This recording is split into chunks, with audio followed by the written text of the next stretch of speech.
Shirt show. All right, let's go. Shirt show! Talking shirt! Shirt show! Talking shirt! Shirt show! Talking shirt! Shirt show! Shirt man! All right! Episode 286 of Shirt Show! We're talking with Zach from Jeeves, New York in New York. Let's go! Wow! Hey guys, if you're new here, my name is Dylan. I am the owner of Upstate Merch and the host of the Shirt Show podcast. My guest today was Zachary Pozniak from Jeeves. They are a high-end dry cleaning service in New York City. The company is owned by Zach and his father. He is a fourth-generation dry cleaner. They put out a book recently called The Laundry Book, the definitive guide for caring for your clothes and linens. You should definitely check that out. It's more of like a how-to guide if you ever have any issues or stains or things that you need to figure out with laundry. I really love this conversation that me and Zach had. I think there's a big disconnect when it comes to, the manufacturer to us and then us to the end consumer. And, we have to learn and figure out things from the manufacturers. And then, we give these garments to the end user and we kind of don't give them anything after that. We're like, hey, here's your printed garments. Cool. Figure it out. We really need to look into giving them kind of more care instructions. So if they do want this to be their new favorite shirt, then they know how to take care of it and have it last for forever. So Zach was very helpful in a lot of those things. And I think we're going to work on a lot more things going forward. No matter where you are and where you're listening to the show or watching the show, the best possible thing you can do to support it is to share it with your friends. If you are on YouTube and you can like and subscribe real quick, that would be amazing. If you could just do it right now, that would be great. If you're on Instagram or something, just take a photo or a video of you listening to the show or let me know what you're doing, what you're printing. That would be great too. It helps the show and it goes a really long way. If you like these episodes and you want to dive more into them and get a little more behind the scenes, you can sign up for our newsletter. It is shirtshowofficial.com/newsletter.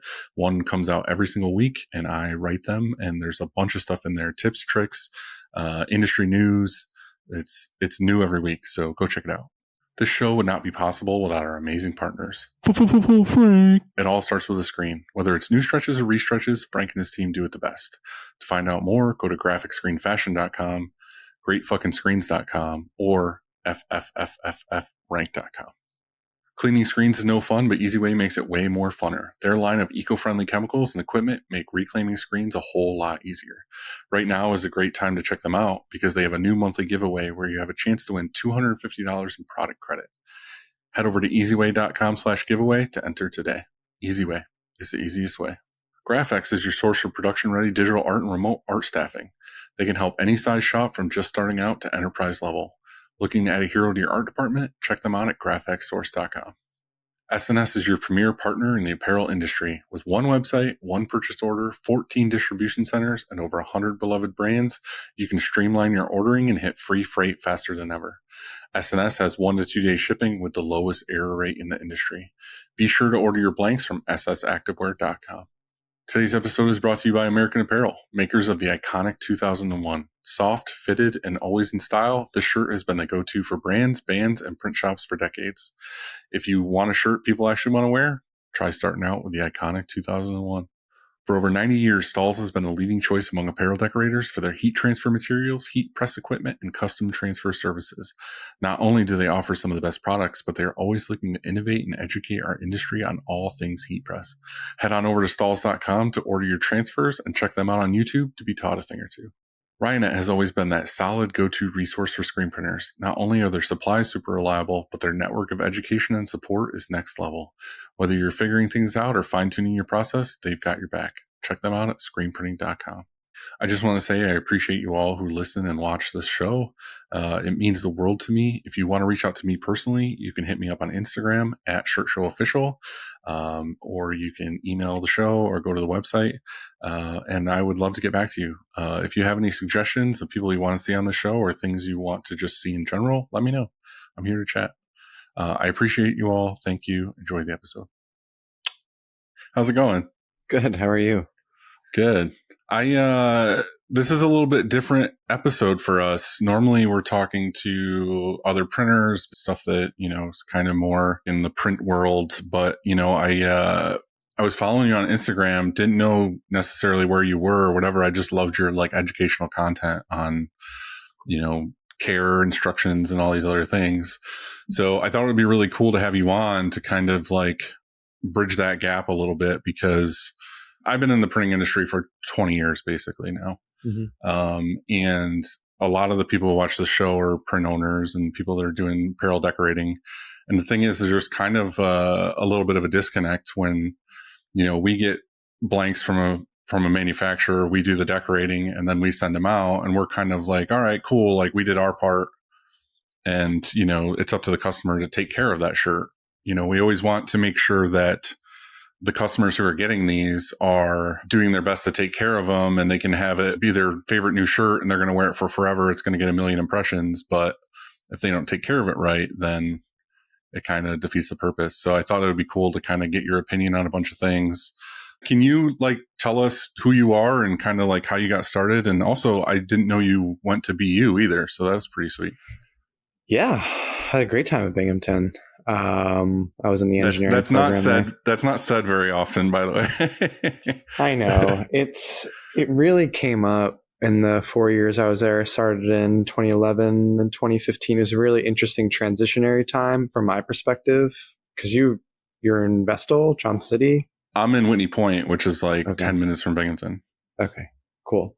I mean, I remember my first year downtown was like not great, not a lot of things to see. And when I was leaving, it really was like bustling with like little microbreweries, some really cute restaurants, new bars. It was right. Cool. I think it's a good segue into, how I got here. So went to Binghamton for mechanical engineering, worked as a construction consultant, building like super expensive people's apartments in Manhattan. And then about 7 years ago, I started working with my dad in the luxury dry cleaning space. So he's been dry cleaning for 44 years, which makes me fourth generation. It was not our plan. It wasn't like, hey, Zach, go to school, have another job, come into the business.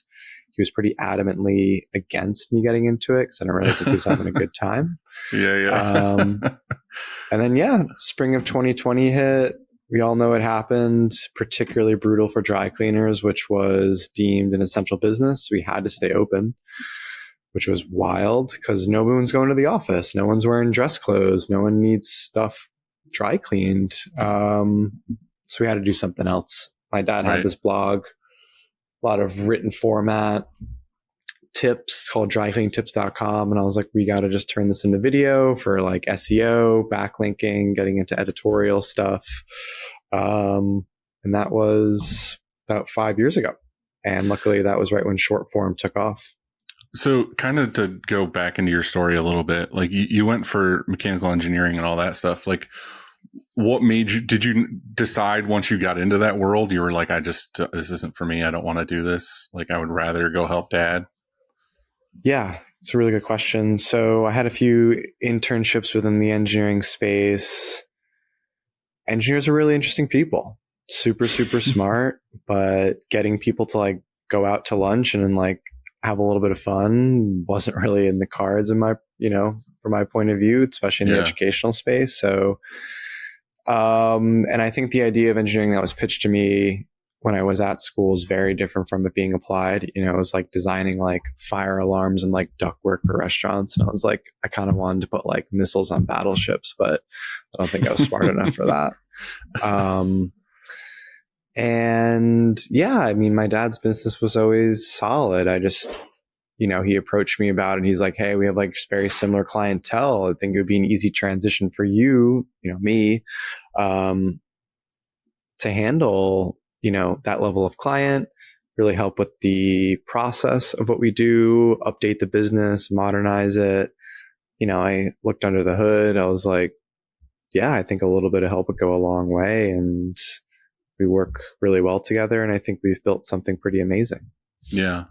And I think from an outside perspective, like from me, like not knowing a lot about, that world necessarily is kind of like, and I don't take this the wrong way, but it seems like you're very, very smart about what it is you and your dad do and like all of the stuff that you're doing and whatever. Like you had to have crammed that like over what, the last 6 years or something, you said, like 2020-ish is kind of when you guys were like, let's do this thing? Yeah, so I started in fall of 2018. And yeah, we've achieved a lot in the time I've been here. But I think that's one of the amazing perks of owning your own business and having a dad like mine, and a business partner and a boss, frankly, who's really willing to be open-minded about changing things and is okay with being uncomfortable. I don't think a lot of people who work in family businesses or just in any business have that capability to be like, hey, I want to completely split our business up, because everyone's doing 50 tasks right now, and half of those people are amazing at 20 of those tasks, and the other half is amazing at the other 20. Like, let's rearrange this. But yeah, we've got a lot done and not a lot of time. Mm-hmm. Do you think your engineering mindset helped a lot with the business, or you kind of just like put that aside? Oh, absolutely. I mean, I think for engineering, I think everyone should take an engineering class. I think engineering is more of like a problem solving degree. It's just, how do we get to a solution, and like any way possible. And that's just, my therapist would say, I think that did a little too much on my brain. I overly objectify everything, and that's something I'm trying to undo, but it creates a really wonderful way of thinking when trying to sort out a business. So it's something I think about all the time. I really think of it as like a massive process and machine, and how do we make this the most efficient, best machine every day? Yeah. I think that's the same with like any entrepreneur kind of person, is like most of it is just problem solving. Like, it's not necessarily you came up with a cool product. It's like, are you the kind of person who can just like put everything down and like problem solve every single day? Because there's always something thrown at you. There's always something to fix or change or whatever, especially if you're trying to add all these other things in that didn't exist before, like the social media stuff, the book, like all these other things. It's like, how do we get more attention on this thing that we're trying to do, and then problem solve those things as they come? So the engineering thing definitely helped out quite a bit. Yeah. And I wouldn't change that for the world. Yeah. So when did the book idea come about? It's funny. The publishing house and editor I worked with emailed me yesterday, because I have to order more books for our store. But they came to us probably like, it came out this time last year. It took us like 2 years to write it. So I want to say like 2022. They were like, what do you think about writing a book about laundry? And we were like, sure. Which is really cool. I didn't have to like get into literary agent and like pitch a manuscript. They came to us, which I think is the hardest part. It's done okay. I think it's a great resource. I look at more of it as like a handbook and a guide than like something you'd read front to back, even though people have read it front to back, which fascinates me. But yeah, I can't say it was my idea, but my dad and I think did a really good job of doing our best to convey everything that we could in the most easy to digest, but like informative way. So is it more like I have a problem like with a certain garment or something, and I can go through this book and look for the answer? Like you said, you don't have to read it cover to cover, but it's more like an instructional manual on how to do these things? I think so. That's how I wrote it, where like just thinking back to like going into textbooks, like going right into the index. What do I need to find? Okay, I have like a turmeric stain or a yellow underarm stain. What page do I go to? What does this symbol mean on the care label? So that's kind of how I kind of looked at it. Is just, we're all doing laundry every day, every other day, whatever it is. We have this specific problem. Pick the book up, 30 seconds, put it back down. That's how I wanted it to be. Because it's one of those things too with like laundry, is there's no like, I feel like when you get, and what we find a lot in our industry is a lot of people just don't know. They buy a washing machine, a dryer, and they just shove a bunch of shit in the washer, put detergent in, do it, and then cram everything in the dryer, put it on high. And then they come to us and be like, oh, all my stuff shrank. And it's like, dude, you don't know how to do laundry necessarily, or you don't read the instructions. You just throw everything in and call it good. So you're like, that's tricky. My entire life. Like, that's my problem. Yeah, I mean, it's interesting because I have a very specific perspective on what my audience is, and like I think my audience leans more towards people that like actually enjoy doing laundry and like fine tuning their routine.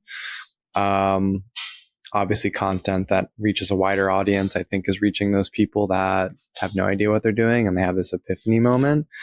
But I think just like a few core, like instructions and like tenets of laundry will go like such a long way from going from somewhere like, I'm going to chuck it all in, same product every time, same cycle, same temperature, to like maybe just like 3 processes and 3 products, as opposed to just like this one size fits all solution. Yeah.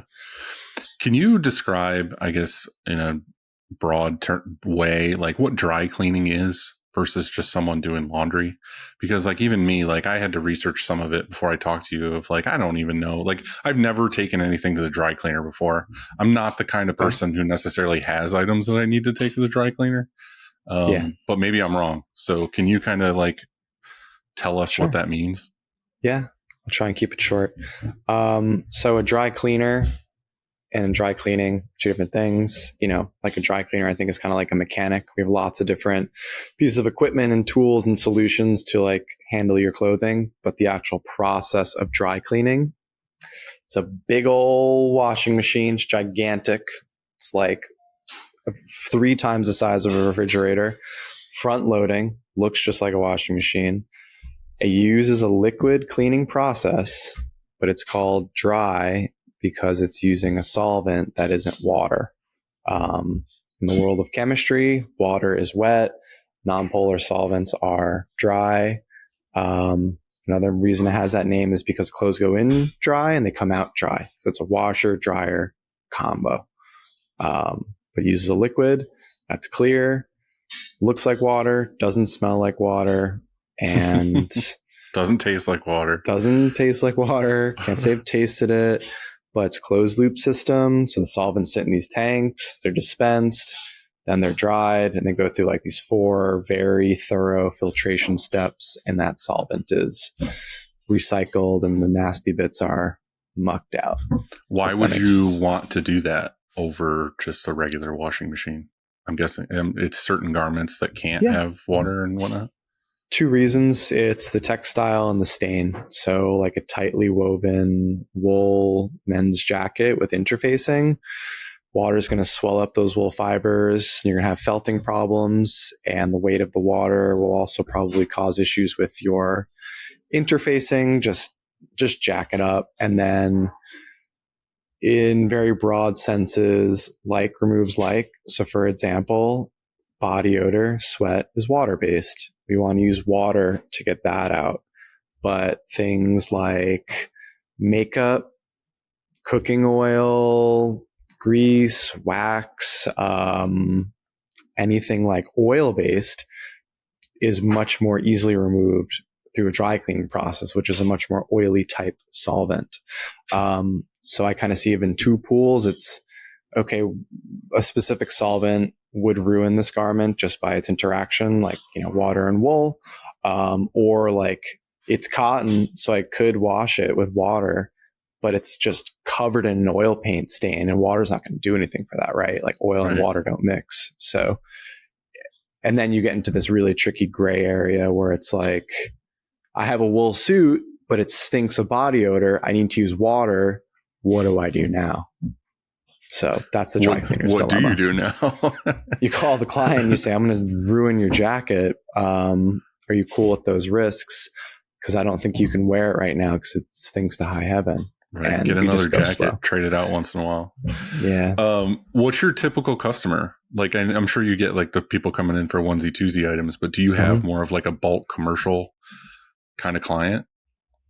Yeah, we're super high end, right? We charge crazy prices because I don't think there's anyone like us. We don't have any special equipment or machines or solvents that a typical dry cleaner doesn't have, but we do have, I think, the best team and the most experience. So we're able to foster trust in our clients who have exceptional wardrobes, both in, value and I think, beauty. So it's the 1%. It's really, really, really wealthy people that don't want to bring their, $10,000 Gucci gown to the local guy. But that's also got to be terrifying too, right? It is terrifying, but we're super careful. We're really, really, really nervous people. And that is reflected in what we do, where we go super slow. Our turnaround is a week. I have a whole garment rack of stuff I'm looking at where I just have to call a client and being like, this is the risks.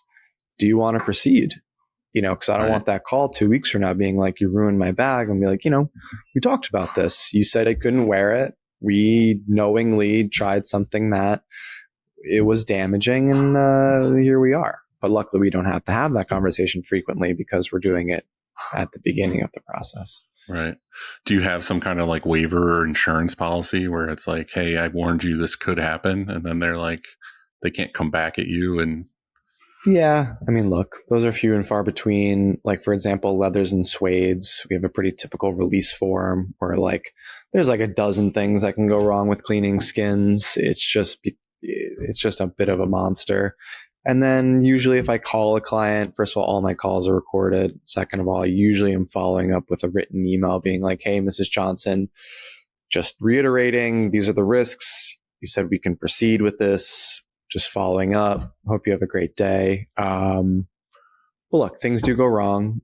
And then, we got to make it right. And that goes very different directions depending on the severity and, who's actually at fault. Do you think, I guess, when you kind of decided to go more forward with being like on social media and the book and all these other things, do you think there wasn't much of a spotlight on the dry cleaning industry where you saw like kind of a good hole to fill absolutely with, hey, education and whatnot? Yeah, a huge void. And there still aren't really any dry cleaning creators out there. As a bajillion laundry and home care creators. But in terms of actual professionals who do have clients to answer to and that can't really spew misinformation because like what I present has to be right. Otherwise that kind of affects my business and my craft. But yeah, huge area. And like one of the main reasons I did it is because I think from my own growing up and experience is just that dry cleaners are generally untrusting people. It's very easy to blame the dry cleaner.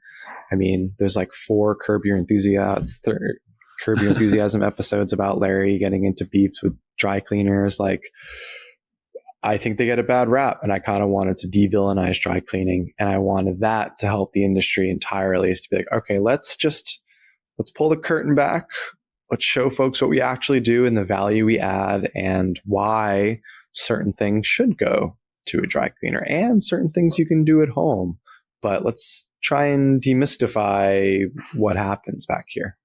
Do you feel like you're constantly fighting that like at home person who thinks they know the right answer, but they don't? And you're like, guys, this doesn't work. Stop doing it this way. Because there's got to be a ton of people on like Instagram and TikTok just making shit up. Yeah. And it's really challenging, doing my best to just like ignore it. But unfortunately, like a lot of those are the videos that go super viral that you can just use vinegar as a replacement for detergent and it's chemical free. And it's like, I don't even know where to start with this, but it has 10 million views and every greenwashed commenter is like, this changed my life and I don't have cancer anymore. And you're like, well, I bet your clothes stink and your family members don't want to talk to you. But it's really tricky. I think as a whole, social media needs to look itself in the eye about what we do about misinformation. I don't ever think the conversation will ever really happen. I love like community notes on Twitter, but like I really wish that would also relate to video content because there is just so much really bad information that can really cause some damage to your clothes. And it's really disheartening. I feel like I've had this conversation a few times recently where there's kind of seems to be, apparel manufacturers are kind of doing their own thing and they're making their own fabrics and cuts and blends and all these different things. And then they're like, hey, cool, I made this cool new product. And then they put it out for sale. And then us as decorators get these customers who are like, hey, I really want to use this product. I want to whatever. And then we get it and we kind of have to figure out hopefully our processes of printing plastisol or water-based or however it is we're decorating it, embroidery, whatever. Hopefully it works on this garment, and then we kind of have to figure that out. And it's like one industry doesn't necessarily educate us on this, and then we figure it out. And then the same, that's what I was trying to tell you in the beginning, is like we do our best with it, and then we give it to the customer, which in turn probably gives it to you. And then you have to be like, oh, I wish the decorators didn't do this, or I wish the manufacturers didn't do this. Yeah. And we're constantly like fighting these things. Like, do you have that as well, where you're just like, man, I really wish the person at the top or the person before me did this a specific way so that, you know, we were all on the same page and we all had the correct way of doing this, instead of it being completely closed doors bubbles between all of us? Yeah, no, I'm glad you brought that up. It's an area of content that I'm definitely shifting more into, because I've had such a positive response lately with more calling out really poorly designed garments for when it comes to like longevity and aftercare. I also really want to focus on garments that are really well made with that like lifetime idea, because I can't just critique people all the time. I think that gets a bit frustrating. But yeah, I made like just like very much not called out, but like, hey, designers and developers, like, I want you to hear this stuff. Like leather trim, absolute nightmare. Really chunky hardware, absolute nightmare. Pleats, absolute nightmare. Like, and I really think that anyone working in fashion should spend a day at a dry cleaner to see how difficult certain things are to clean, why mother of pearl buttons are a terrible choice because they chip after the first use. You know, are they beautiful and iridescent and shiny? Yeah, but they're made of pearls, so they're not going to last in a machine. But it also kind of like ruins the rest of the garment. Like you were saying, leather trim or something. Like the rest of the garment might be great, but this leather thing ruins it. Like, absolutely. Why wouldn't they do that research first to be like, all right, let's maybe not go that route, and then the rest of the garment's great. So I feel like we run into that all the time, where like a garment might come in, say it's a, I don't know, like a hoodie, and it's supposed to be the softest whatever, and when it comes to printing, it's actually just a nightmare because it moves all over the place. It doesn't print well, and then it goes to the customer, and it's like the ink didn't penetrate the garment enough, and then it's like falling off or cracking or this, that, and the other thing. And it's like, well, why did you make that garment and try to sell it to us for this reason? But it's actually shouldn't be a thing. You should be like, no, this is just a blank garment that gets sold. Like, you should not be decorated. It should not be whatever. But none of that information ever gets conveyed, and then it kind of just has to fall on the other people to figure it out. Yeah, I mean, I think we could talk about this for ages. There's like so many different directions you can go with it. Like, you know, I'm dealing with stuff in the luxury space. Do I think that, first of all, I don't really know if luxury means like high quality anymore. You know, we've seen the quality really drop off. And like the pace of stuff is so aggressive with seasons and collections. And it's just like, you know, I'm really close with a lot of people that are developers, and like, they don't have time to put something through 10 wash cycles. You know, they barely have time to figure out the right, like, you know, stitch color and lining, let alone like actually testing for like longevity. And, you know, the other aspect is like, I think, especially in the luxury space, you just slap in a care label that says, don't wash, don't iron, don't bleach, don't dry clean, Don't do anything only. with this. Don't look at it. Don't wear it. And I think that does two things. One, designers like, we told you, you can't do anything. And two, I think it adds to the like high end allure, smoke and mirrors of why a nylon bucket hat is $800, that you can put it in the washing machine and it's perfectly fine. But, well, it's $800, so it's got to go to a professional. No, you could do it at home. What do you think I'm doing to it? I'm throwing it in a washing machine with a mesh bag and a hand wash cycle, and it comes out great. Sweat stains are gone, you know. Yeah, it's tough. And what guess are who gets blamed? Yeah, you get blamed. But that's what I'm saying. We get blamed for the same thing. It's always the, oh, well, this, this shrank, or this had this issue, or whatever.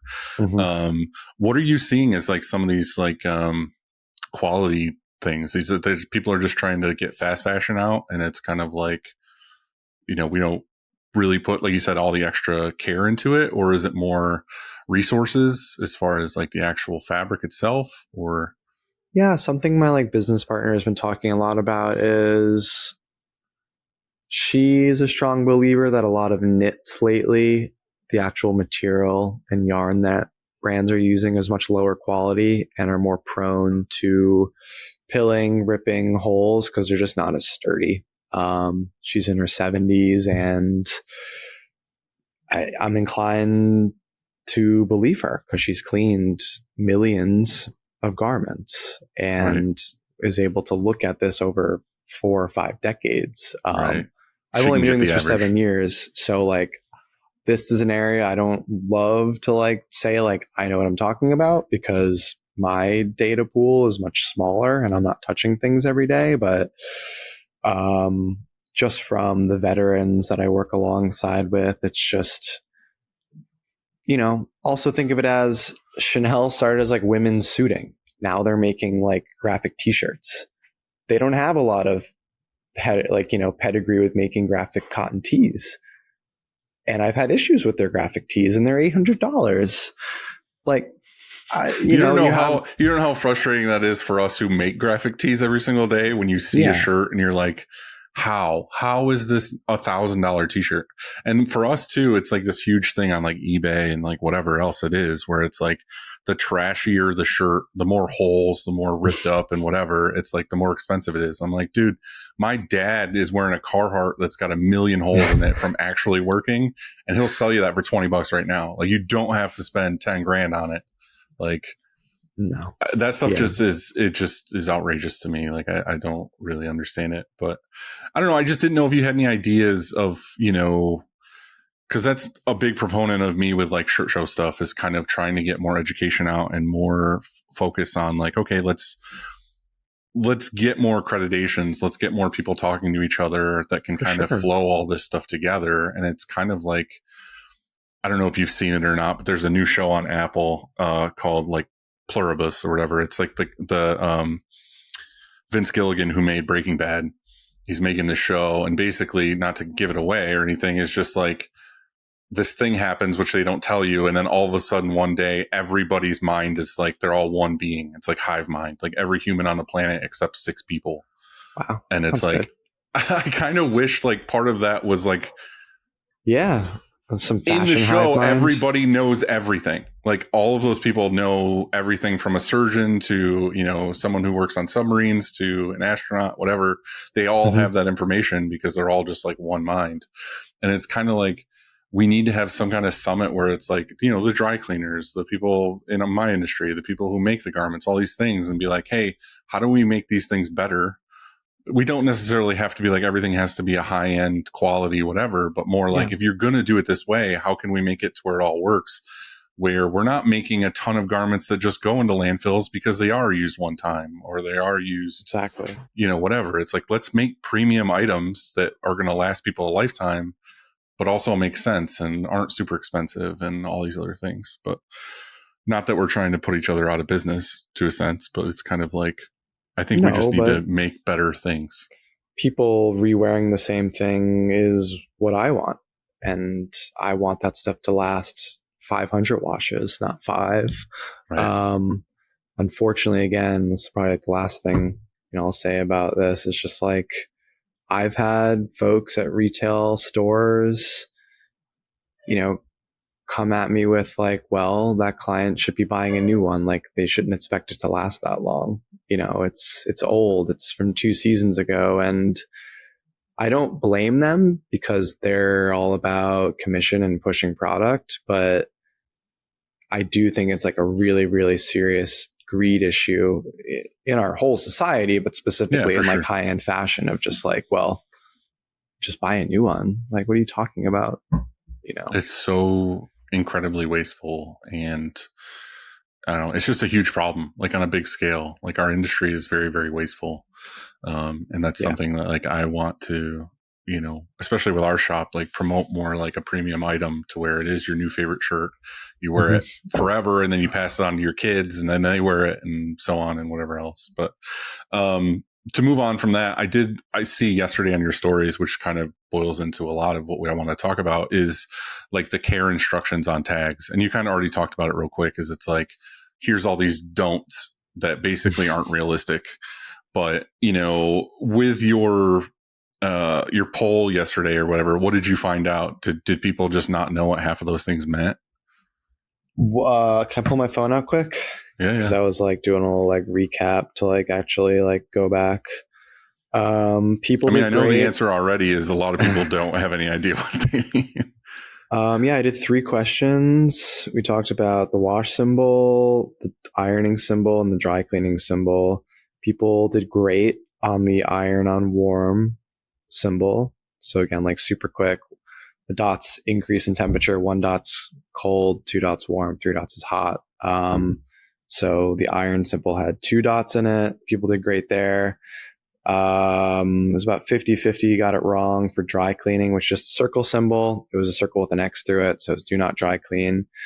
And then the first one was really tricky. It was the washing symbol with 1 line underneath and then a dot in there. And I think the most pushback I got from people, or feedback rather, was, well, 30 degrees Celsius, which is 86 degrees Fahrenheit, isn't cold. So you're wrong. And I was like, aha, you finally figured it out. Cold water in laundry isn't cold. And that's why I'm begging you to do it, because it's not 50 degree like pond water. It does have hot water in it, and you're getting a great clean, and you don't need 120, 140 degree Fahrenheit water to get your clothes cleaned. And like, I really want, like, I'm trying to like not trick people into like realizing this, but being like, it's all relative. Cold for me is different from cold for you. Also, cold ironing is 300 degrees and hot is 450. So it's like, these are just vernacular. You got real riled up over the cold thing. I saw it this morning, and like I had a message being like, well, that's not cold. And I was like, perfect. Like, you finally figured it out. We connected the dots. It's just relative to everything. Cold. I feel like I watched a couple videos that you were in talking about it, where you were saying like use cold. And that's how I do my laundry. I'm a bigger guy too. And like, my problem is I have a really long torso. So like, every shirt I buy shrinks up. Mm-hmm. So like, I try to do everything possible to get them to not shrink and whatever else. So I just run everything on cold. And I am guilty of like just using one setting. Like, I literally just hit the start button every time, but it is just like, I run it on cold, and I have those like those laundry detergent where that's more like the sheets now instead of like pouring in actual detergent. So can you tell me how I'm wrong in this scenario, or am I doing it okay? I love that you're using cold. Again, I think just like for a little bit of maybe context as to why I push it so hard is, one, modern appliances have come a really long way. So we're getting a much better clean with less energy, less time. Same with modern detergent. Come a really, really long way with chemistry and chemical cleaning. So again, we don't need all this thermal cleaning, right? There's 4 types of tenets of cleaning. You have thermal, which is temperature; mechanical action, which is swooshing around; time; and then, is it chemical? Forgetting one. Yeah, I think last one's chemical, which is detergent. My question to you is, why do you use laundry detergent sheets? Probably because I was a little bit brainwashed that half of the like buying the bottle was mostly water. Okay. And that for me, it was easier to just order on Amazon like packs of the sheets instead of getting the gallon jugs. Cool. So you like the less plastic? Mm-hmm. Convenience of just easy to order. Are you on a subscription of it, or just like buy? No, I just order. I have that like Kanban mind of have 2 of everything. So for me, I just buy 2, and then when I run out of one, I order the next. Cool, nice. Look, I think detergent sheets are a step in the right direction. Right, they're so much more sustainable to ship. It's less plastic. There's no water in them. A lot of benefits. They just clean really poorly. Main reason is that there just isn't enough product in a sheet. For example, one of those sheets is only 4 grams, where its small dose of powder, liquid, or pot is 25 grams. So they're not packing enough of a punch in a fourth of. What if I just use more sheets? then you're spending $1 a load in laundry detergent. You might as well just buy a powder, get a better performance. Like it Okay. becomes as big, if less plastic and water in your product is your concern, I would recommend a really good powder. Little less convenient, difficult to use because it's a little bit messy, but I think you'd notice a huge difference in cleaning, and it would be really, really inexpensive. Okay. Yeah, something to think I about. do want to ask you about the mechanical part though, because it's always kind of been a question of me. Is like growing up, I always had that washing machine that had the post in the middle with the agitator and all these other things. Agitator, and then now yeah. I have a washing machine that just has flat bottom with a couple ridges on it. Mm-hmm. Now, how are my clothes getting moved around instead of just this thing at the bottom that goes side to side? Yeah. Agitators were really needed for older machines because you just weren't getting enough of the mechanical action. I would highly recommend, if anyone's in the market for a new appliance, to really consider front loaders, because you have the aspect of gravity and you don't get that with top loaders. Right.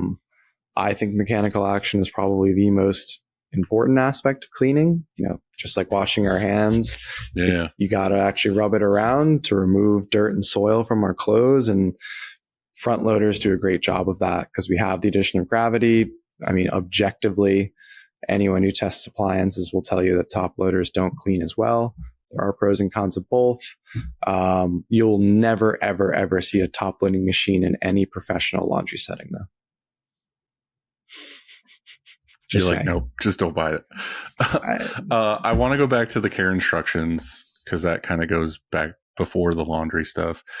Well, how do you feel about the generalized instructions on, like, a t-shirt, a hoodie, whatever? I'm not going to be in the high end range here. I'm talking more just like standard apparel. They do seem very vague. It does mostly when customers ask us, hey, a lot of these labels just say, wash and hang dry, or every t-shirt should technically be turned inside out, and, don't iron and all of these things. But again, nobody does that. They just take it, they throw it in, they wash it, they throw it in the dryer, they dry it, and then they call us and say, hey, I bought these shirts and I thought they weren't going to shrink. And then we have to be like, well, how do you do your laundry? Did you follow the instructions, whatever? It's not necessarily an enormous deal, but I get people every single day who want to quote on stuff, and the first thing they say is, I want shirts that don't shrink. And I don't really have an answer for them, because that's not the case with anything. Like, they're all going to shrink in some way if you're doing your laundry in a terrible way. Is your question more like, how do we convey the information better to consumers, or like? Yeah, I guess, I mean, I have other questions on that, but I'm just like, do you feel there should be a different way to display that on these hang tags? Or is it more just they're covering their ass basically with a couple of these things? Like, would it be better to just have, because knowing they're going to just shove it in the washing machine and shove it in the dryer, is there a better way to just have almost like preset settings of like, wash this on cold, or at this time? Like you said, cold is relative. So like, actually put the temperature, be like around 80 degrees or, tumble dry low, instead of just like, don't throw it in the dryer. Like, not everybody's got a clothesline who's going to go outside and hang all their garments, like, I would rather see like realistic instructions than just don't. For sure. Yeah. I definitely think there's better ways to communicate that. I've seen some brands start to do like QR codes. Obviously, I think it's creative. I think it gets annoying if you're like, while constantly whipping out your phone to scan 5 garments before you're washing them. So like, as someone who like knows every care label, like more than I should, like, I think it is pretty easy to understand if you like have somewhat of a grasp on it. I do think that maybe manufacturers and producers should maybe shift away from like best for longevity versus like cleanest, right? and really start recommending colder temperatures for both washing and drying, or even hang drying and things like that. And maybe even putting some copy on it being like, our instructions are so your garment lasts for decades, Right. you know? And I think that's the biggest thing with our industry is we're printing apparel that is, kind of something, it's for a memory. Like if you go to a concert and you buy a t-shirt, like you want that to last. It's not the fast fashion thing of like, well, this was last summer's thing, I don't need it anymore. They want that shirt to last as long as possible. So I feel like for our apparel decorating industry, it should be more like longevity, like you said. Or if I'm wearing a black t-shirt, I want it to stay black. I don't want it to like turn gray, basically, because I'm just throwing it on hot all the time and it's washing it out. Yeah, something I'm like begging to do in like a social arena is like work with some brands to develop like very, very to the point videos of like very generalized instructions for their stuff. Obviously that gets very convoluted quickly when you like start entering different fabrics and garment types, but just being like, we're so-and-so brand, this is Zach, we're going to go over like real important things to make sure your X shirt lasts forever. And like maybe a little bit to why, I think showing people fabric swatches of, okay, this one was washed 10 times in hot water. This one was washed 10 times in cold. This one is gray. This one's black, and like really quick demos. I think just not scaring people, but just like maybe providing a little bit of like visual cues and like really quick to the point education would go such a long way. So I think that's super important though too, because there's so many people who just like think this like generality, like me, like I was saying, like I think all of my clothes I'm just going to do on cold and I'm going to do on this setting, and it is what it is. Like, and I just don't know any better because I didn't see a video of yours or something where you're like, hey, you should actually do this, like I've changed things over the years where now I'm like, oh, well, if I have a stain, I put like Blue Dawn on it, or I'll use, peroxide on like a blood stain or something like that. Nice. And it's like, I never knew that before, but it's like, I'll see a video online that actually shows me and makes sense. And I'm like, all right, cool. Like I saw one of yours the other day that was, I can't remember, you put vinegar on a stain, but the stain was caused, like you said, like things. And it was kind of like, oh, well, that removed it. And it was like, all right, well, cool. Like it was like a red wine stain or something. I can't remember what it was. Yeah. Red wine's acidic. You got to use some vinegar. It's also acidic. It's mostly water, right? Vinegar is 5% acetic acid, 95% water. Wine's usually 12% alcohol. It's not a lot to it. So like, yeah, some quick tips, but like something I think that kind of goes with the ethos and theme of what we've been talking about is that I really think the brands need to take a bit more responsibility with educating their clients about care.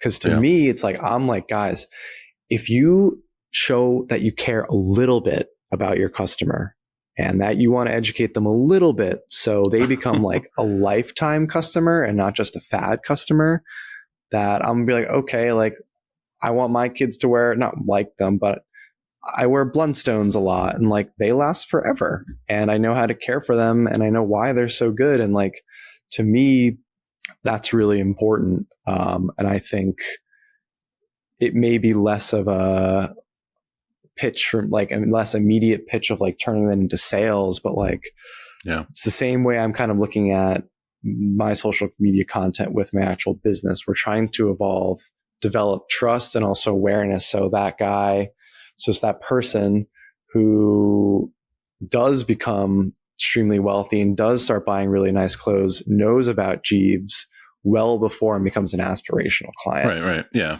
I fully get that. And I fully agree with that. It's more of, like you said, it's a trust and like a bond of like, I would like to work with these people because they know what they're talking about. There's a company that's a sponsor of the show, but also a big part of our industry called Stalls, where basically that's how I see them is they're constantly putting out content. They're constantly showing people how to apply their products and all these other things rather than just being like, oh, well, we offer patches and we offer this and the other thing. It's like, okay, cool. Well, you showing me how to do all of these things makes me feel really confident that you know what you're talking about. Your product's going to last and all these other things. So, my next question for you was, is there an importance with the initial first wash of a garment? So like a t-shirt, say you just bought it, we decorated it, it hasn't been washed yet. Is there kind of like a lock-in thing with the first wash, or is it just do the same thing over a period of time? Like if somebody washes the shirt the first time on hot or something, is that kind of ruined from now on, or is it something where do a bunch of cold washes and it'll kind of relax or something, or how does that work? Yeah. I think for the first one, has a person worn the shirt yet, and they just got it off? They just got it delivered. Just brand new. Okay. Yeah, as delicate as possible. A lot of modern machines have wonderful, extremely delicate or hand wash cycles. Do a really short cycle just to basically like rinse anything unsavory off of it. I like, again, super mild. I view clothes as like very functional things. So it's like, what's actually wrong with this? And that equates to like how I would clean it. It's like, there's nothing really wrong with this thing. So I want to minimize risk as much as possible. It's not going to be super clean, but that's also because it's not super dirty. So if I have to remove like 2% of stuff versus like 50% of stuff, I want to do 2% of the process. Right. Yeah. In my head, it's like everything just scales up with cleanliness versus risk. And I kind of just build it up in my head as to like, okay, this is super dirty. We got to throw the kitchen sink at it, Mm-hmm. Mm-hmm. What would you say to the response of, I want this shirt to not shrink? What would you do? Do you do the hang dry? Do you do a dryer on low tumble? Like, yeah, as a professional, the only time I really have issues with stuff shrinking is like men's button-down shirts, which are supposed to be pre-shrunk, but a lot of manufacturers say like, hey, it's probably going to shrink 2 to 3%, which can be like, between half an inch and 2 inches, depending on the shirt. From my perspective, a lot of that really happens in those initial washes, because after that, the fabric really should just be as shrunk as it will be at that point. right. That's kind of where I was going for with the first wash thing is like, is it locked in at that point, or is it, you're saying after maybe a couple washes, it's kind of where it's going to be? I think after that first one, and I think most manufacturers are pre-shrinking their fabrics, so it really should be minimal. My experience after you do that first one, the garment kind of went through that aggressive washing and drying cycle, and it should be fine. In your experience, is there a difference between treating a garment that has no decoration on it, no printing, no embroidery, no whatever, versus something that's just blank? Like, do you look at a garment of like, okay, this has this decoration on it or this screen print or whatever it is, we have to treat this a different way? Absolutely. Yeah. That's where I actually think you should be turning things inside out. Again, less friction, rubbing, mechanical action on like graphics and embellishments. It's only going to help. This is where mesh bags come into play. One of dry cleaner's best friends are mesh bags. So if I was to put something in a mesh bag, do I have to turn it inside out, or I just throw it in the mesh bag and I'm good? You're adding a second layer protection if you're turning it inside out and then a mesh bag. You're doing one layer protection if you're not turning it inside out and then putting it in a mesh bag. And then you put it in another mesh bag and it becomes even more protected. We'll quadruple bag things and then put other bags just in the wheel, so there's even less, danger to it. We have hundreds of mesh bags. But doesn't that cut down on the mechanical side of it though too, or are you more just hitting it with the chemical at that point? Yeah, you're definitely focusing more on the actual thermal chemical cleaning at that point, because again, we're reducing the amount of cleanliness that we can get, but we're also reducing the risk. So again, if something's heavily embellished and really, really dirty, that's where we maybe have to offer a conversation and different solutions. Maybe we have to do it completely by hand, so it never goes in the machine. As I say to clients, machine washing is our most aggressive and best way to clean something, but not everything can survive it. Another thing that we do for, maybe more hardware, I don't know if this is where your question is, but down jackets that have patches, metal hardware on the sleeves, we're basting fabric over that, right? So we're basting fabric over dozens of garments every day. What does it mean by basting fabric? Taking cotton muslin and just literally just putting fabric over it, sewing it, and making a little patch over it. So one, that piece of hardware isn't getting banged up and the hardware itself isn't getting ruined, but also the hardware isn't causing damage to the rest of the garment, right? Because that piece of metal is pretty heavy. And I've seen belt buckles put holes in leather jackets, which sucks. That makes a lot of sense. Is there any experience that you have, like with the, like I said, maybe embroidery versus like a printed garment, as far as other than just turning it inside out? Is there certain chemicals you shouldn't use? Is there certain detergents you shouldn't use if you want to have longevity for some of these things? I guess that kind of goes back to me talking about using sheets. Like there's a million different brands out there and things that people say to use, like Tide Pods or whatever else they're using. Is there some that you're like, just don't? Like if you're just trying to get a good shirt to last, or your normal basic laundry, not high-end stuff to last, don't use these and maybe use these. Yeah, it's a good question.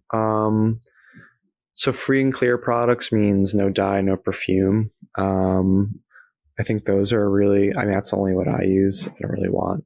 I like to smell like me, not like laundry detergent. I think it's a little less aggressive.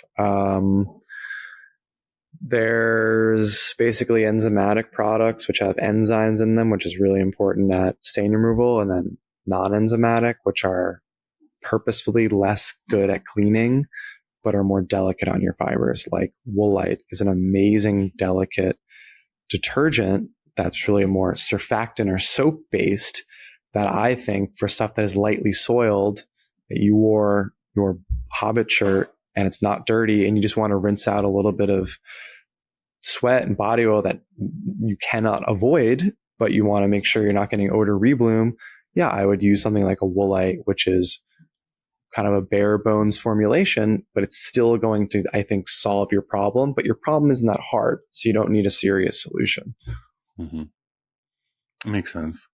Do you guys come in contact with a lot of like dye migration issues or certain materials? Yeah. All right. You were ready for that one. Yeah. I mean, dye bleed is probably one of the things we're testing for most, color block garments. We're putting that on our spotting board, which is like the dry cleaner's like desk, and putting a towel behind it, shooting some steam through it, seeing how much it bleeds. And again, that's another conversation we have to have with clients. That's something I think that really manufacturers need to look hard at themselves and say, we're making a garment where the black bleeds onto the white. I mean, what are you doing? Why did you do that? Why don't you make it a white patch, not a black patch, so you have white on white?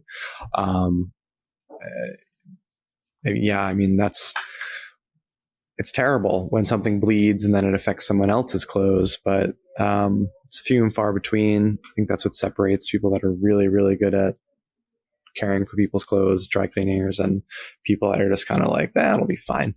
So yeah, I think that's the biggest thing too. Like we have to deal with that. And it's one of the things I wanted to ask you too, is like, we all make mistakes. We all get stuff. We get stuff from the distributors sometimes that have like oil stains or something on it, but it is a garment that is like a garment dye or a pigment dye or something, where we have these blowout guns that we use, certain chemicals or acetone or something, where we're taking the spot out. But when we do that, it just blows the pigment out of the garment. And we're like, cool, well, that's garbage. That's wasted. Do you have something that maybe we could use, or an approach we should go to it to maybe help us get rid of those stains without hurting the garment? As I know some things I saw on yours too is more like blotting things instead of, scrubbing on things, or stay away from like an acetone, but maybe use something more like, I don't know, some other chemical solution or something. Sure. Are you talking about like maybe oil stains specifically, or? Yeah, for us, it's mostly oil stains, or it's, we accidentally print something on a spot that shouldn't. And that's where our spot guns come in. If we have like a pinhole in the screen, or if we're using a different type of ink, we make a mistake and it gets on something where we want to take it off. But I don't know if you necessarily have a cleaning solution for that. But for me, it's more like oil stains for shirts that come in that have it from some kind of manufacturing process. Sure. I usually only take out acetone for like really, really difficult, like dry side stains, like what normally used for like nail polishes and paints and makeups. Acetone's great for, but I can pull color because, again, a lot of dye loves to migrate to dry side solvents, which is why dry cleaning is good for removing like inks and pens and stuff like that. Yeah. For oil stains, I mean, you're right on the money. I would use a little bit of Blue Dawn, like you said before, but what I would probably do is like get a spray bottle, put like a teaspoon of Dawn in, rest of it's water. So it's super diluted, spray it on quick, blot or like tamp up and down motions. Cause you're really trying to like drive the stain out of it. And like, usually in my experience, you're getting that discoloration from the actual like abrasion of the fabric. Yeah. And sometimes it's super subtle too, where it's like, we try to get rid of it and we're like, cool, we got rid of it. But then when you hold the garment up, you see this like one area that's lighter now because you've almost agitated the material. The map. Yeah. Yeah. Yeah. And that's really tricky part. Happens a lot, not much to do once it happened. I'm like re-dyeing this black silk dress right now because it was like overly abraded. See if that gets fixed. But yeah, I would keep it simple. Again, like dish soaps are great because they're really powerful surfactants that are designed to remove oil, but they're also super mild. And if you dilute that, I think it'll reduce your risk even more, but be basically just as effective. Yeah. Do you see anything? I mean, in your industry, you probably kind of have some kind of knowledge base or trade shows or something. Is there anything new technology wise coming out that kind of is going to help my industry, your industry, anything like that? Or is it a lot of just old school like techniques and people passing on information? Or is there some new like piece of tech where you're like, cool, we can just run this through this and it's good to go? Yeah, it's a really good question. I mean, there's definitely some really wonderful innovations in dry cleaning solvents, right? So there's the one that people always talk about, which is perchlorethylene, PERC, which is very carcinogenic and is basically being phased out everywhere. And there's some really, really cool alternatives that do a great job that are being developed. I don't think that helps you very much. But again, just I think this push of really, really concentrated detergents working better in colder water temperatures, I think is going to help everyone. I think I might be like beginning to like speak out of turn if I were to like start relaying information how it applies to your industry. But I do like, I think one of my biggest takeaways so far in our conversation is just kind of like, and you mentioned it, and like Christina might have mentioned it to you in the pre-interview, was kind of like she works for like Bella Canvas.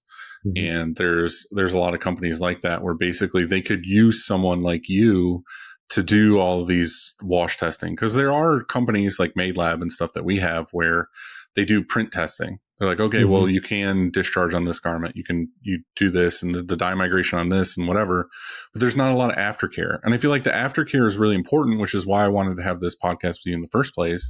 Is our whole pitch to these customers is like, okay, well, you could buy this garment for say $6. And it's like, all right, well, you could buy this garment that's like $10. And it's going to get you, the life of the shirt is going to be way more because of the print surface and the wearability and all these other things. And it's like, but then we send them home and they just destroy them at home because there's no aftercare. There's no instructions. There's no whatever. Yeah. And I think that if someone like you was to, team up with someone like Bella Canvas or something, be like, hey, we're going to make all these videos that kind of just give people real world scenarios of the best way to, care for these garments to make your favorite shirt last for forever, then that would go a really long way in our industry because a lot of that doesn't exist. Like we just make shit up most of the time, honestly. Customers like, well, my shirt shrank. And the first thing we say is you probably put it on the dryer on high. Yeah. And like, that's the end of it. That's the end of the conversation. It's kind of like, well, you did your laundry bad, but it's like, I have nothing to give them. Like if I had a postcard that I could put in every order that had a QR code that went to your videos that were like, hey, this is the best care instructions for you to have the life of the garment be better, that would go such a long way. Like I'm telling you right now, there's a big hole in the industry when it comes to when it leaves us and goes to the client. There's nothing. It's just like, cool, figure it out. Yeah. And I've been begging apparel brands to allow me to do exactly that. And it's been crickets, which is really disappointing. I think my next path forward would be more in the... Well, I'm going to knock on some doors. Okay. Yeah. everything from like synthetic care to like gym clothes, the Lululemons of the world, to like sneaker care. Like a couple really quick tips are going to make like that go such a long way. But then the opposite of the coin is like, do these manufacturers actually want their customers to be buying 10 garments over 2 years or 50 garments over 2 years because they're falling apart, because they're ruining it? And like, I think it depends on the company's core values of, do we really care about our customer? Or I agree. is it just what we're showing as a Q4 profit? Yeah. I mean, I agree to that to a certain sense. Like, I think there are some brands in our industry that are very self-aware of like, okay, well, this line that we offer, they literally call it like a budget tee or like a giveaway tee. And it's like, all right, I'm going to a baseball stadium. They're going to fire it out of a cannon. I'm going to wear it once and then I'm going to paint my house in it. Like, it is what it is. You know what I mean? And then there's the, okay, well, this is a premium garment, and it's like, okay, well, it was ring spun and it was this and that and the other thing. And it's like, all right, this should last. But like you said, I think if they're going that far to say premium garment this, there should be care instructions involved. There should be hey, this is what's going to happen. This is what you should expect, because we're telling a customer who has a budget for maybe the mid to lower end of things, hey, maybe spend a little bit more money on these things. And then we do that. Like, we talk them into it because it is a better product, but we don't give them anything after they actually own it. Yeah. I mean, you're hitting the nail on the head here. And I also think like these brands that do have like different tiers of why there's a $40 t-shirt and $8 t-shirt is like, you could brag about the differences too, as like what goes into this and like why it's so special and why there is cost. And then on the care side, like make those mistakes for the customer to be like, well, this is what happens if you do repeated hot water washes. Right. It lost 20% more material versus cold water washes. You can go into this fading, holes, fabric degradation. Like, yeah, I think you just have to flood the field with information, and brands need to understand that they're extremely responsible for the whole life cycle of the garment. They don't just get to wash their hands of it once it's in their consumer's hands. They need to own it. Like, do you think that the guy or girl who bought the $800 t-shirt knows more about laundry than the person who bought the $8 t-shirt? I think they know less. Probably. That's what I'm saying, is it's kind of like, well, how do you care for that? They don't know. They're going to do the laundry the same way they did their laundry and they bought a shirt at Walmart or something. It's just, there's no education on it, which is kind of the whole point. Yeah. I do have a couple just kind of like rapid fire questions for you, and then I want to ask you like a personal fun thing. Sure. Worst fabric for long-term durability? Spandex. Why? It just, elasticity breaks down. And faux leather, anything plastic related. It's not a matter of if it will fall apart. It's just a matter of when. I'm changing my answer to faux leather, specifically polyurethane leather. Complete waste. Don't do it. Shouldn't exist. Nope. Don't do it. Best fabric for keeping prints looking new the longest? I'd say a really high quality cotton. Okay. Fabric softener sheets? Very limited value these days. I would only use them on like sweaters, frankly. It's a lot of drawbacks to, I think, fabric softener. I think that's one of those things too. I feel like growing up, my dad used a lot of fabric softener, and it was like everything was very strong smelling.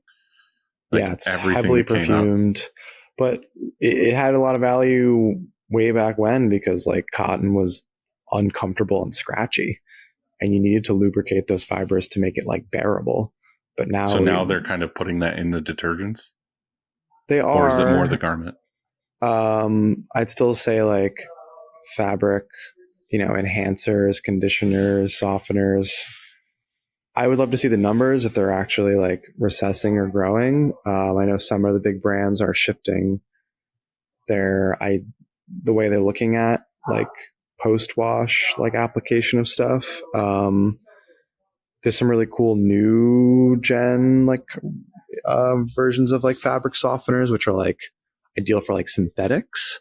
that actually like help a synthetic like wick and dry faster, that don't have this like hydrophobic coating on it that actually prevents it from absorbing water, which is like my main reason I say not to use fabric softener or anything that touches your body. So sheets, towels, undergarments, like you want that stuff to absorb water. How do you feel about something like a wrinkle release? I don't have much thoughts. It's on my board of things I want to research and talk about. But I need to ask the people who actually made it what it is, because I have no idea what it is, or I've honestly never used it. Yeah, I was going to say not something you really need in your world. All right. Normally I would ask it like a print shop, like what's a shop hack or anything like that. Do you have anything that's kind of like a trick that you guys like to do that could help people with like laundry or anything? You did mention like the mesh bag, but is there anything else that you think is like, hey, this is a cool, neat thing that you can do to kind of I think the second most important product in your laundry room, besides really good detergent, is an oxygen bleach. First of all, get rid of chlorine bleach. It has absolutely no value anymore unless someone's like sick and you need to sanitize something. Oxygen bleach, hydrogen peroxide, just happen to have it here. Spray it on, let it air dry. Those yellow collars and underarms going to be gone. Just don't dry it in the sun. Or OxyClean, like powdered oxygen bleach. It's a mild oxidizer, so it's a really mild bleach that goes after the actual color of a stain and like breaks it down on a microscopic level. We carry the active ingredient sodium percarbonate in like 55-gallon drums. It's absolute cheat code for removing colors from stains. That's awesome. All right. Now I want to ask you your greatest fail. Is there any garment you've gotten that you're like, holy shit, this was the biggest loss or the biggest issue we've ever had? I personally ruined a woman's Dior book tote, which is like $3,500. Had really tough stains on it. Hydrogen peroxide, like stuff you can buy, it starts at 3%. So this is 97% water, 3% hydrogen peroxide, but I can buy it at 35%. So I have like 6 different bottles going from 3% to like 20%. And long story short, I was having like, it's improving. I was getting more and more risky. And then one day I did like 15% and the thing was just absolutely bleached. Looks like it sat in the sun for like 5 years. And it was a very tough, expensive lesson. And now I don't do that. So that's you won't go that far next time. Yeah, it's funny too, because like when I sent it to her, it looked fine. And then I guess it just continued to oxidize on the way to her. And like a few days later when she opened it and sent me pictures, I was like, that's not the same bag. That's not me. What are you talking about? And then I was like, oh my God, I really, really, really, really ruined this. But it's the way it goes. You're always going to screw something up. You just got to be an adult like you said, and you learned from it, not to push the limits on it next time. Yeah, just got to go slow. Is there an item that you guys have taken care of that you're most proud of, or something that's like, I didn't, this high-end person gave it to us to do? Is there something that you're like, we actually got to do this and it was really cool? We've done some, couture Met Gala outfits. I can't really talk about them, but, one-of-a-kind pieces made by some of the best designers in the world that they trusted us with it after the fact. I would love to be a partner at the Met Gala and clean all those amazing pieces after. I'm not sure who's cleaning 99% of those pieces. I don't know why it's not me. It's going to be you. You got to fight for it. I'm trying. Anna Wintour had a big stain on her dress last year, and I was like, why am I not there? I live a mile away. Just have me sit in the back. I'll wear all black, and I'll just get it out for you. I'm ready. Just got to reach out. Put me in, coach.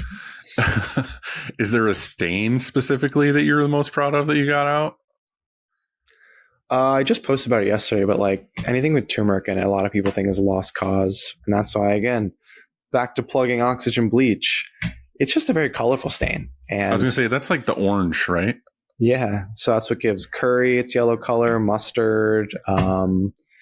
People use it to dye clothing. It's a traditional natural dye, and it's very difficult to remove. And it has curcumin in it, which gives it its color. And, everyone's like, oh, it's impossible and I can't get it out. But it's like a little bit of patience, the right process. It's going to come out completely. Which is why you should be that person for the Met Gala. You got off the turmeric stain. I'm ready. All right, my favorite question. Top 4 favorite movies of all time. Top 4. Why Top 4? I don't know. It's a good number. Because if I go longer than that, we talk for another hour. If I go before that, I don't get all your suggestions. The Italian Job. It's great. Big Fish. Which one? The old one or the newer one? The Statham one. The Statham one. Yeah. With the Mini Coopers. Yes. Okay. I don't know why. I love that movie. It's a good movie. Yeah, it's great. Yeah. Love a heist movie. Yeah. Big Fish always hits me. That one's an emotional feels movie for sure. Yeah. It's got just about everything in it. Jackie Brown. Great. And then, not to suck up to you, but I am a big LOTR guy. Hell yeah. Big fantasy guy. So I thought the series is good so far. I don't know if that's terrible. They canceled it. No. Yeah. They just canceled it. Oh, I was enjoying it. I thought it was good too. I thought I did. It's not quite the same, but I like that it was a world that we got to explore more. Exactly. But it also cost them like billions of dollars to make. So they were just like, okay, it's good, but is it that good? Yeah, but Jeff's got the money. Come on. You just got to talk to Jeff into it. I know. Let me call him up. That's heartbreaking. I was really enjoying that. I know. Well, they're making another movie, so right. They're making it. Well, I can't remember what it's called. It's like Search for Gollum or whatever. It's supposed to take place between I think the second and third movie or something. But I hear, I'm excited for that. I can't get enough of it. What are your 4 favorite movies? Apollo 13 is my first favorite movie. Great. Which I just had to, Christina asked me about. She's like, why? And I was like, I just love this movie. I don't know what to tell you. Why not? Yeah, I know. The Thing is one of my favorite movies. Okay. I really like Iron Giant. Oh, man. Good choice. Which I'm finding out that a lot of people don't know exist. I'm like, how do you not know about this movie? That is man, that'll make you weep. I know, it's great. Obviously awesome. Lord of the Rings, but that's an easy one. I don't want to say that. And then probably Contact. Okay. Not familiar with that. It's a great one too. It's about basically contact from space with like audio frequencies or whatever, and it's a good one. It's got Matthew McConaughey in it. It's great. You should check it out if you like space movies. It's a great one. Contact. But Zach, I really appreciate you doing this with me. I know it's not your normal thing, but I'm glad we got to kind of open up the dialogue about the care instructions and kind of the longevity of garments. And I hope that maybe we can figure something out and do something to kind of change a couple things.